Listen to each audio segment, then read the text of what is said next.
نحمده ونصلي ونسلم على رسوله الكريم اما بعد فاعوذ بالله من الشيطان الرجيم بسم الله الرحمن الرحيم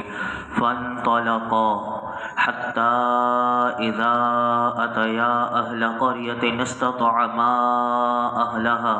فابوا ان يضيفوهما فوجدا فيها جدارا يريد ان ينقض فاقامه قال لو شئت لاتخذت عليه اجرا۔ پھر دونوں چلے یہاں تک کہ جب ایک بستی والوں کے پاس آئے تو اس بستی کے باشندوں سے کھانا مانگا۔ انہوں نے ان دونوں کی مہمان نوازی کرنے سے انکار کر دیا۔ پھر دونوں نے اس گاؤں میں ایک دیوار پائی کہ جو گرنا ہی چاہتی تھی تو اس نے اسے سیدھا کر دیا۔ موسیٰ نے کہا کہ اگر تم چاہتے تو اس پر کچھ مزدوری لے لیتے۔ تیسری دفعہ جب سفر شروع ہوا تو وہ چلے تو ایک بستی میں پہنچے۔ پہلا تھا کشتی والا، دوسرا سفر میں ایک بچے کو قتل کر دیا۔ اب جب چلے تو ایک بستی والوں کے پاس آئے اور ان حضرات نے یعنی دونوں نے، حضرت خضر علیہ السلام نے اور حضرت موسیٰ علیہ السلام دونوں نے بستی کے باشندوں سے کھانا مانگا۔ دونوں نے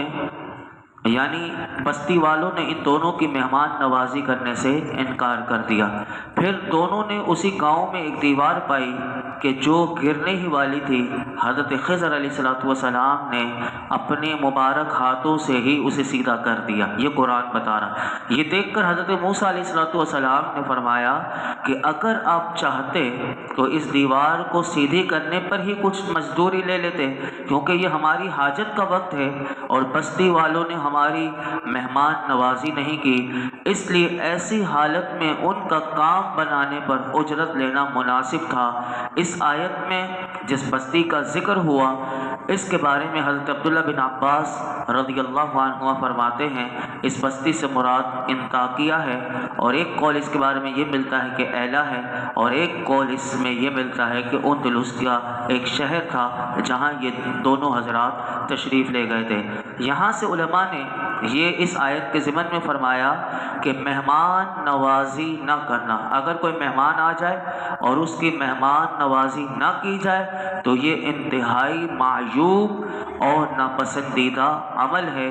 اگر یہ اجتماعی طور پر ایسا ہو جائے یعنی پورے محلے والے، پورے شہر والے سب کا مزاج ایسا ہی ہو جائے اور ان سارے ہی ایسے ہو جائیں تو فرمایا کہ یہ تو اور زیادہ مذموم ہو جاتا ہے۔ اور حضرت قتادہ رضی اللہ تعالیٰ عنہ فرماتے ہیں کہ وہ بستی بہت بدتر ہے کہ جہاں مہمانوں کی مہمان نوازی نہ کی جائے اور ان کی میزبانی نہ کی جائے، وہ بستی والے بہت برے ہیں۔ آگے ارشاد فرمایا قال هذا فراق بینی و بینک سأنبئک بتأویل ما لم تستطع علیہ صبرا۔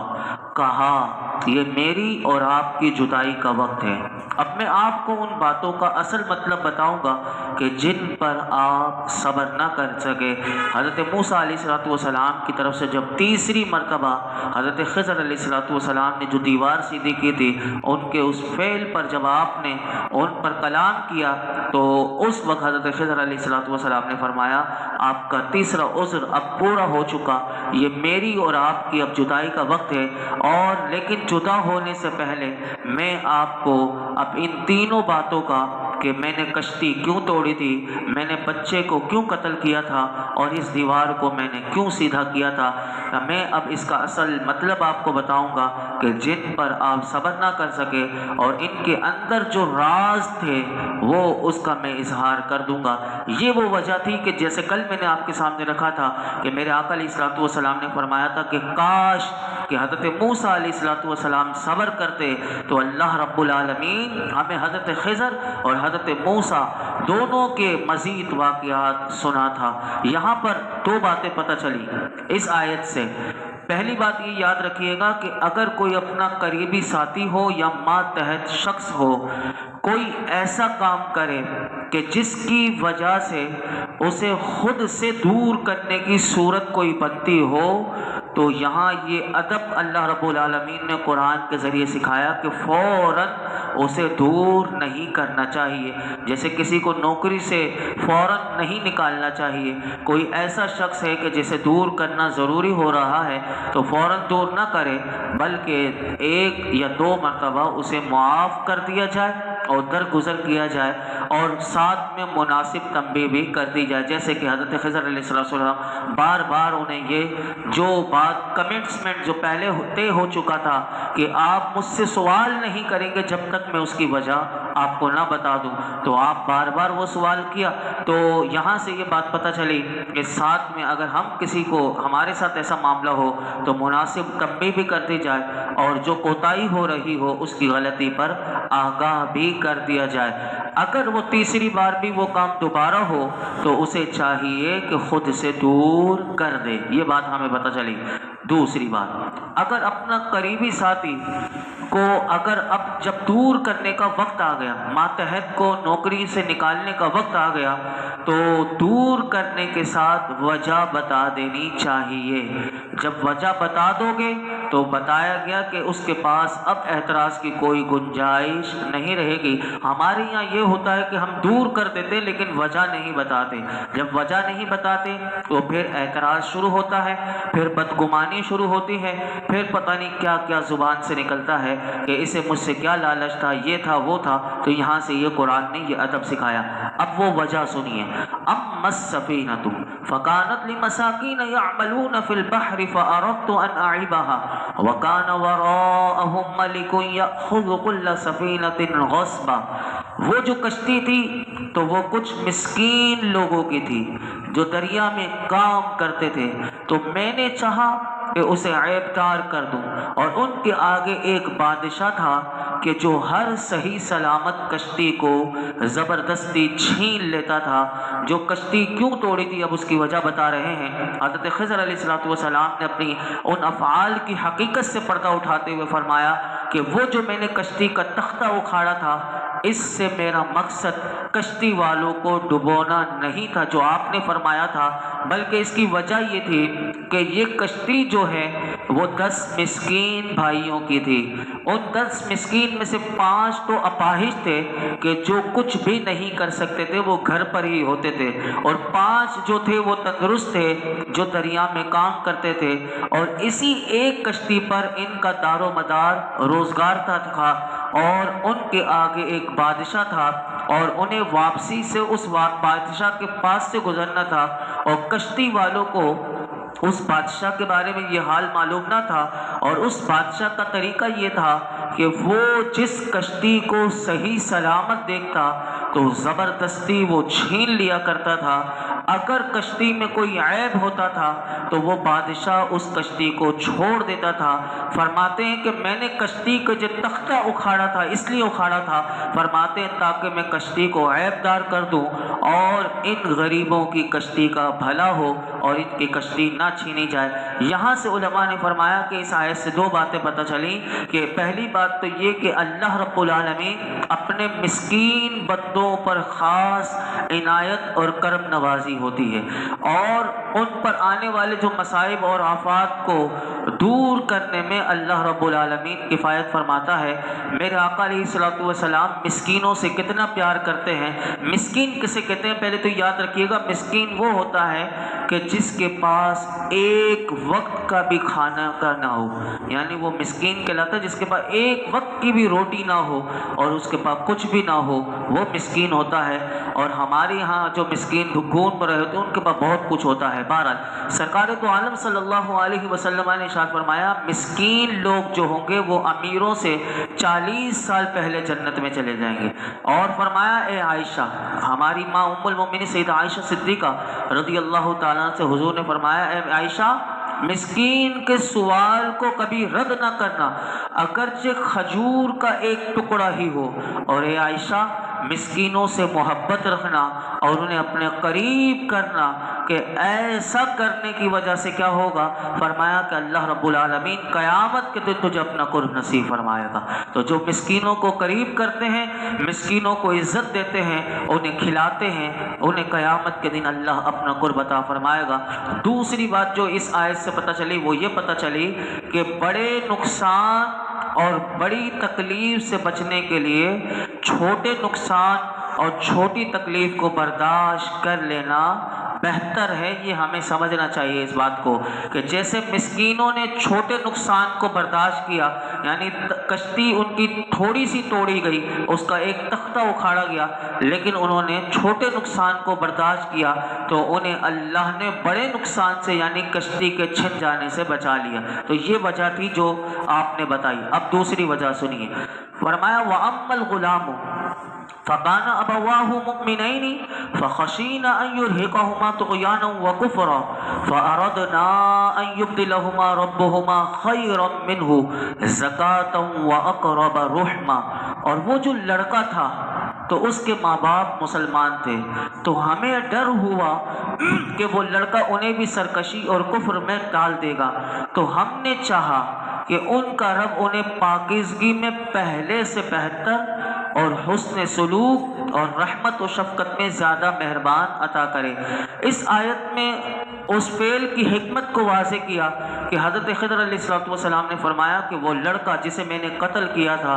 اس کے ماں باپ مسلمان تھے،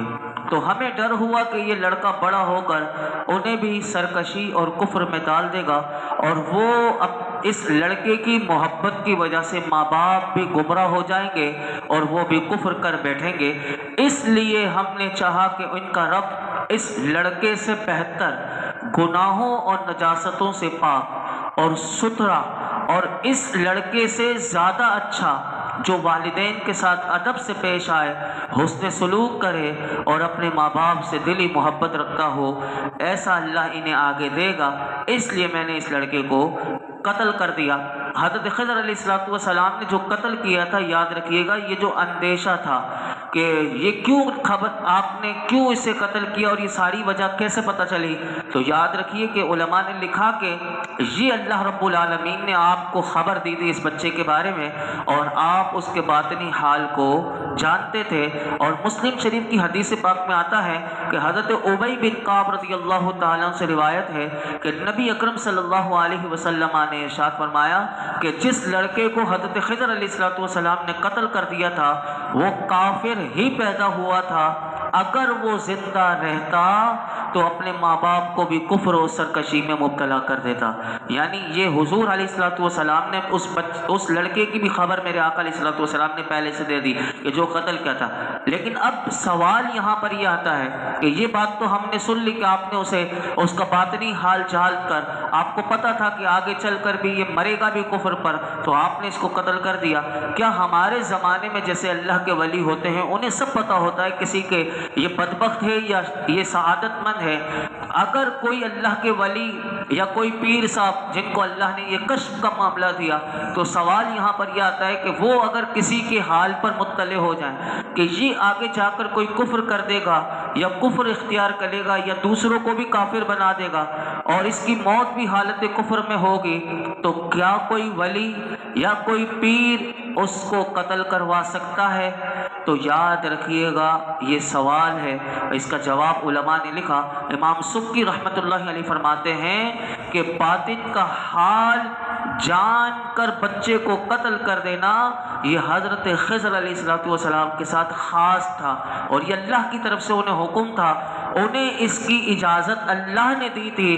اب اگر کوئی ولی ہو یا کوئی پیر ہو جو کسی کا باطن کا حال اسے پتا ہو یہ مرے گا کفر پر، لیکن پھر بھی اسے قتل کروانا کسی کے لیے جائز نہیں ہے، کوئی کسی کو قتل نہیں کروا سکتا، یہ بات یاد رکھیے گا۔ اب آگے اسی آیت میں حضرت خضر علیہ السلام نے فرمایا کہ موسیٰ علیہ السلام کو بتایا کہ پاکیزگی میں پہلے سے بہتر، یعنی جس بچے کو میں نے قتل کیا اس بچے سے بہتر اللہ دے گا۔ تو مفسرین فرماتے ہیں کہ اس کے بارے میں اللہ رب العالمین نے اس کے والدین کو ایک لڑکا دیا اور وہ مسلمان تھا، اور ایک قول کے مطابق یہ ملتا ہے کہ اللہ نے انہیں بیٹی دی، یعنی اسے لڑکا قتل کیا تھا لیکن اللہ نے ان کے ماں باپ کو ایک بیٹی دی، اور فرمایا کہ جو ایک نبی علیہ السلام کے نکاح میں آئی اور اس سے جو بچہ پیدا ہوا، فرمایا وہ بھی ایک نبی پیدا ہوئے۔ یعنی یہ دیکھیے کہ پاکیزگی میں پہلے سے بہتر، تو وہ بیٹی دی، وہ ان کا نکاح ہوا، ان سے جو بچہ پیدا ہوا وہ بھی نبی ہوا، اور جن کے ہاتھ پر علماء فرماتے اللہ رب العالمین نے ایک امت کو ہدایت دی۔ اور اسی آیت میں ایک اور بات پتہ چلی کہ اس پوری آیت سے دو باتیں پتہ چلی کہ بندے کو اللہ کی قضا پر ہمیشہ راضی رہنا چاہیے، اسی میں بہتری ہے۔ اور اسی آیت میں، اس آیت مبارکہ کو دوسرے مقام پر اس طرح بیان کیا گیا کہ ہمیشہ بندہ اللہ کی قضا پر راضی رہے۔ جیسے ہم راضی نہیں رہتے، ہمارا حال بہت برا ہے، تو اس کو اس آیت سے بھی سمجھ لیجئے کہ وَعَسَىٰ أَن تَكْرَهُوا شَيْئًا وَهُوَ خَيْرٌ لَكُمْ وَعَسَىٰ أَن تُحِبُّوا شَيْئًا وَهُوَ شَرٌّ لَكُمْ وَاللَّهُ يَعْلَمُ وَأَنتُمْ لَا تَعْلَمُونَ۔ یہ ہمارے لیے ایک پیمانہ ہے، اور ہمیشہ اس پیمانے کو یاد رکھیے گا کہ قرآن کہتا ہے قریب ہے کہ تمہیں کوئی بات ناپسند ہو حالانکہ وہ تمہارے حق میں بہتر ہو، اور قریب ہے کہ کوئی بات تمہیں پسند آئے حالانکہ وہ تمہارے حق میں بری ہو، اور اللہ جانتا ہے تم نہیں جانتے۔ یہ بات پتہ چلی۔ اور دوسری بات اس آیت سے یہ پتہ چلی کہ بسا اوقات اللہ رب العالمین اپنے مومن بندے کی محبوب اور پسندیدہ چیزوں میں سے کوئی چیز لے لیتا ہے، بلکہ کیوں لے لیتا ہے؟ بندے کو بڑی پسند ہوتی ہے، بڑی محبوب ہوتی ہے، لیکن اس میں وجہ یہ ہوتی ہے کہ بندے کا نقصان ہوتا ہے اور وہ اس کے نقصان سے غافل ہوتا ہے۔ اگر وہ صبر کرے، اللہ کا شکر ادا کرے، تو اللہ اس محبوب چیز کے بدلے میں کوئی اور نعم البدر اور بہتر چیز اللہ رب العالمین عطا کر دیتا ہے کہ جس میں مومن بندے کا نفع ہوتا ہے اور نقصان نہیں ہوتا۔ اور یہ اللہ کا اپنے مومن بندوں پر ایک بہت بڑا احسان ہے، اس احسان کو ہمیں یاد رکھنا چاہیے۔ تیسری وجہ کیا تھی؟ دیوار کیوں گر رہی تھی، اس کو کیوں سیدھا کیا؟ کیونکہ ہمارا وقت مکمل ہو گیا، کل اس کو میں ذکر کروں گا۔ اللہ رب العالمین ہم سب کو قرآن حکیم کے فیوز و برکات اور اس کا فیضان ہمیں اللہ رب العالمین نصیب فرمائے۔ الحمدللہ رب العالمین والصلاة والسلام علی سید الانبیاء والمرسلین وعلی آلہ واصحابہ اجمعین۔ یا اللہ پاک جو کچھ ہم نے سنا اس میں کوئی غلطی کوتاہی ہو معاف فرما، اپنی بارگاہ میں قبول فرما۔ رب کریم قرآن حکیم کا فیضان عطا فرما، قرآن حکیم کو ہمیشہ سمجھنے اور اس کی تلاوت کرنے کی توفیق نصیب فرما، غور و فکر کی صلاحیت عطا کر دے۔ اے اللہ تو ہم سے ہمیشہ کے لیے راضی ہو جا، اپنی رضا پر راضی رہنے کی توفیق عطا کر دے، ہمیں ناشکری سے، بے صبری سے محفوظ فرما۔ مولائی کریم ہمارے اعصاب کی کمزوریاں دور کر دے، ہمیں مولائی کریم قرآن و سنت کا نور عطا کر دے، قرآن و سنت کے نور کے سائے میں زندگی گزارنے کی توفیق عطا فرما، ہمیں با ادب با نصیب بنا دے، ہمارے نصیبوں کو اچھا فرما، ہمیں مرتے دم تک سعادت مندوں کے زمرے میں رکھ۔ مولائی کریم مرنے کے بعد بھی صالحین کی معیت میں جنت الفردوس میں حضور کے قدموں میں ہمیں جگہ عطا فرما، ہمارے ماں باپ کو عطا فرما، ہمارے بہن بھائیوں کو عطا فرما۔ آج تک جتنی دعائیں کی ہیں آئندہ کریں گے سب دعاؤں کو قبول فرما۔